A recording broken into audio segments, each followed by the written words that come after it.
తాకట్లో ఉన్న మీ బంగారాన్ని విడిపించి ఆ రోజు ఆన్లైన్ రేటుకి కొంటాం. Sharma gold company. వీక్షకులందరికీ నమస్కారం. 2026వ సంవత్సరం కుంభరాశి వారికి ఏ విధమైనటువంటి ఫలితాలు కలగబోతున్నాయో ఈ వీడియో ద్వారా క్లుప్తంగా తెలుసుకునేటువంటి ప్రయత్నం చేద్దాం. ముఖ్యంగా ఇది మన తెలుగు సంవత్సరం కాదు, ప్రకృతితోటి మమేకమై ఉంటుంది వాతావరణం, కాలం. మన ఋషులు చెప్పినటువంటి కాలం అంతా కూడా ప్రకృతితోటి మమేకమై ఉంటుంది. కొత్త సంవత్సరం వచ్చిందంటే ఆ కొత్తదనం అంతా ప్రకృతిలో కనబడుతూ ఉంటుంది. వసంత ఋతువు వస్తుంది, చక్కగా చెట్లు పచ్చగా మారి విచ్చుకుంటూ ఉంటాయి. అలాగే ఆహ్లాదకరమైనటువంటి వాతావరణం ఉంటుంది. కానీ ఇది ఆంగ్ల సంవత్సరాలు, ఇది ఒక క్యాలెండర్, ఒక గ్రెగేరియన్ క్యాలెండర్, ఒక రకమైనటువంటి టైం ల్యాప్. అది మారింది. మారడం వల్ల సరే చాలా మంది ఏంటి అంటే సరే సంవత్సరం మారింది కదండి, మన జీవితంలో ఏదైనా మార్పు వస్తుందేమో అనేటువంటి ఆశావాహులు చాలా మంది ఉంటారు. కాబట్టి వారి కుతూహలం అసలు ఎలా ఉంది గ్రహస్థితి ఈ ఇంగ్లీష్ సంవత్సరంలో అనేటువంటిది కూడా మనం తెలియజెప్పడానికని ఈ వీడియో చేస్తున్నాం. ఇందులో కొంతమంది అతిశయోక్తిని ప్రదర్శిస్తున్నారు. ఏ విధంగా? దీనికి ఆదాయ వ్యయాలు, రాజపూజ్య అవమానాలు, దీనికి అనేక యోగాలు, గజకేసరి యోగాలు, ఇంకా వాళ్ళకి నచ్చిన యోగాలు, అసలు గోచారంలో యోగాలు ఎక్కడ ఉన్నాయి, ఇవన్నీ సరే ఈ పంధ అనేటువంటి దాన్ని ప్రజలే చూస్తారు. ఎందుకంటే ఇది కన్సిస్టెన్సీ, ఆ ఫలితాల్లో యాక్యురసీ, ఒక శ్లోకబద్ధమైనటువంటి. సరే శ్లోకం అంటే నువ్వు ఒక్కడవే చెప్తున్నావు కాబట్టి దాని గురించి ఎక్కువగా అనుకుంటావు అని ఒకడు అనుకోవచ్చు. కానీ ఋషిప్రోక్తమైనటువంటి మాట భారతం చెప్పాలి అంటే అందులో ఉండేటువంటి శ్లోకం, ఆంధ్ర మహాభారతం చెప్తున్నామా లేకపోతేనేమో ఇంకా మిగతా వారు రాసినటువంటి భారతం చెప్తున్నామా, ఏదో ఒకటి బేస్ ఉండాలి కదా. అది ఉండి చెప్తేనే అది ఫలిస్తుంది, లేని పక్షంలో ఫలితం రాదు. సరే ఇది మీరు ఖండిస్తూ ఉండండి. ఇక మనం విషయంలోకి వెళితే, కుంభరాశి వారికి ఉండేటువంటి గ్రహస్థితిలో వీరికి ఏలినాటి శని నడుస్తూ ఉన్నది. 2వ స్థానమందు ఏలినాటి శని ఉన్నది, శనేశ్వరుడు ఉన్నారు. జన్మ రాశి యందు రాహువు సంచారం చేస్తూ ఉన్నారు.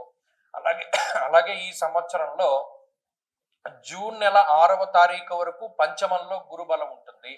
ఆ తదుపరి అక్టోబర్ 31 వరకు గురుబలం ఉండదు.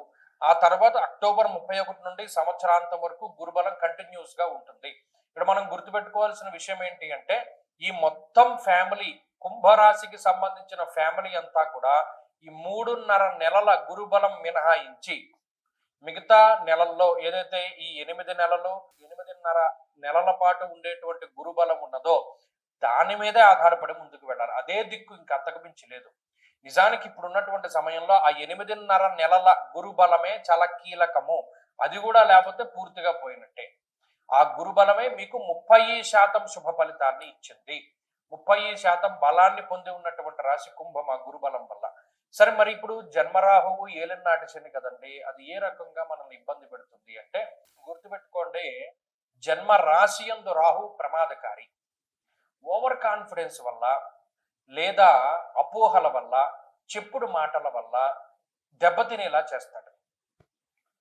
ధారాపుత్ర విరోధస్య ప్రవాసం రోగపీడనం అర్ధ నిర్మహ కష్టం అన్నాడు.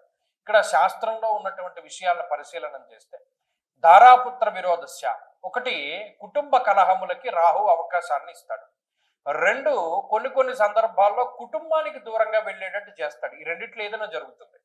ఏదర్ ఉద్యోగ పరంగా, వ్యాపార పరంగా ఒక ప్లేస్ నుండి వేరే ప్లేస్కి వెళ్ళడం, ఒక దేశం నుండి వేరే దేశానికి వెళ్ళడం ద్వారా కుటుంబానికి దూరంగా వెళతారు. లేదా అంతర్గత కుటుంబ కలహాల ద్వారా వైవాహిక బంధాన్ని విచ్ఛిన్నం చేస్తాడు రాహువు. ప్రవాసాన్ని కలగజేస్తాడు. ఇందాక చెప్పుకున్నట్టు వేరే ప్రాంతము, అన్య ప్రాంతము, ఉన్న ప్రాంతాన్ని వదిలి వేరే చోటికి వెళ్ళడము, వేరే దేశానికి వెళ్ళడము, ఇటువంటి వాటికి. అలాగే రాహు ఎంతసేపు కూడా గ్యాస్ట్రిక్ సమస్యలు, వెన్నుపాముకి సంబంధించిన సమస్యలు, అలాగే ఈ చర్మ సంబంధమైనటువంటి సమస్యలకి ఆయన ఎక్కువ అవకాశాన్ని కల్పిస్తాడు. పిట్యూటరీ గ్లాండ్ అనే ఒకటి ఉంటుంది శరీరంలో.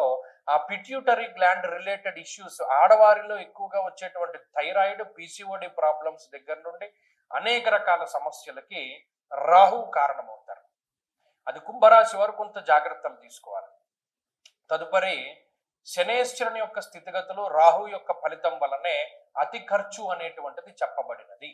ఎంత ఖర్చు పెడతారంటే, అవసరం ఉన్నా లేకపోయినా లగ్జరీ కోసము లేదా పక్కవాడి యొక్క మెప్పు పొందడం కోసం అమ్మో వాడు నన్ను గొప్పవాడు అనుకోవాలి అని మీరు ఖర్చు పెడుతూ ఉంటారు. ఇది చాలా సిల్లీగా అనిపించవచ్చు, కానీ ఒకానొక టైంలో ప్రెస్టేజ్ కొద్దీ డబ్బు ఖర్చు పెట్టిన కుంభరాశి వాళ్ళు చాలా మంది ఉన్నారు. మీరు గమనించండి, గత సంవత్సరం జూన్ తర్వాత నుండి ఈ ప్రెస్టేజ్ కొద్దీ డబ్బు ఖర్చు పెట్టడం, వాడు మనల్ని గొప్పవాడు అనుకోవాలి అని చెప్పి మనం ఫలానా డబ్బు ఖర్చు పెట్టడం అనేటువంటి పరిస్థితి రాహువే ఇస్తాడు. అది కూడా చాలా మందిలో ఉంటుంది.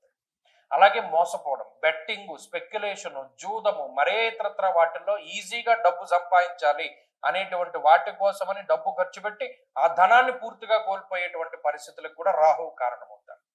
ఇక సదాక్లేశం వృధావైరం సతతం కార్యనాశనం అన్నాడు. అనవసరమైన తగువులు, అనవసరమైన విషయాలపైన శ్రద్ధ కలిగించి రూపాయి వచ్చేటువంటి విషయం, పనికొచ్చేటువంటి విషయాలపైన శ్రద్ధ లేకుండా చేస్తారు.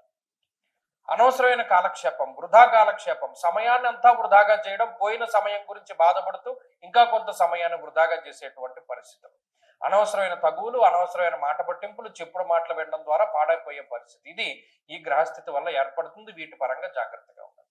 వీటి నుండి గురుడు కాపాడుతూనే ఉంటారు. పంచమంలో ఉండేటువంటి గురువు బుద్ధిని ప్రచోదనం చేయడానికి ప్రయత్నిస్తారు. ఆయనకి కూడా మీరు అవకాశాన్ని ఇవ్వాలి. ఎంతసేపు ఇన్నర్ వాయిస్ ఒకటి వస్తుంది, అరే నువ్వు ఇది చెయ్యకు, అటువైపు వెళ్ళకు వెళ్ళకు వెళ్ళకు అని చెప్తున్నా మన అటు వెళ్తేనే బాగుంటుంది అని అనుకుని వెళ్ళిపోతూ ఉంటాడు. So respect your inner voice. ఆ ఇన్నర్ వాయిస్ ని రెస్పెక్ట్ ఇవ్వండి. అదే దైవ బలం. 1-2 సార్లు ఆలోచించండి. ఏదైనా ఒక పని చేయవలసి వచ్చినప్పుడు ఆలోచించి నిర్ణయం తీసుకోండి. గురువు యొక్క బలం, తల్లిదండ్రుల యొక్క అనుగ్రహం చాలా ముఖ్యం. కాబట్టి ఈ బలాన్ని పెంపొందించుకోవడానికి కుంభరాశి వారు ఏం చేయాలండి అంటే, ప్రత్యేకించి కుంభరాశి వారు శని త్రయోదశి పర్వదినాలు, ఎప్పుడైనా శనివారం త్రయోదశి వచ్చినప్పుడు చక్కగా అభిషేకాదులు జరిపించుకుంటూ ఉండడం, ఇంకా శక్తి ఉంది శనేశ్వరుడికి జపము, దానము, హోమము ఇటువంటివి చేసుకుంటూ ఉండడం, తిలదానం అది ఇస్తూ ఉండడం, అలాగే కాలభైరవ అష్టకం, అలాగే కాలభైరవ అష్టములు వస్తూ ఉంటాయి. కృష్ణపక్షంలో వచ్చే అష్టమి తిథి కాలభైరవ అష్టమి, ఆ రోజున చక్కగా కాలభైరవ స్వామి ఆరాధన చేసుకుంటూ ఉండడం ఇత్యాదులు చేయడం. అలాగే ప్రతిరోజు చదువుకోదలుచుకుంటే కాలభైరవాష్టకం, అది మాత్రం క్రమం తప్పకుండా చేయండి. వీలున్నంత వరకు చతుర్దశి తిథి రోజున, అష్టమి తిథి రోజున ఎక్కువగా కాలభైరవ ఆరాధన, ఆదివారం, మంగళవారం రోజున కూడా కాలభైరవ ఆరాధన మంచిది. కూష్మాండ దీపాలు ఆయా రోజుల్లో పెడుతూ ఉండడం వల్ల కూడా మంచి ఫలితాలు సంప్రాప్తమవుతాయి. కాబట్టి ఈ గురుబలం మీద ఆధారపడి వెళుతూ ఉన్నప్పుడు చక్కగా దైవానుగ్రహం కోసం ప్రయత్నం చేస్తూ ముందుకు వెళుతూ ఉంటే ఖచ్చితమైనటువంటి శుభ ఫలితాలను పొందగలుగుతారు. స్వస్తి.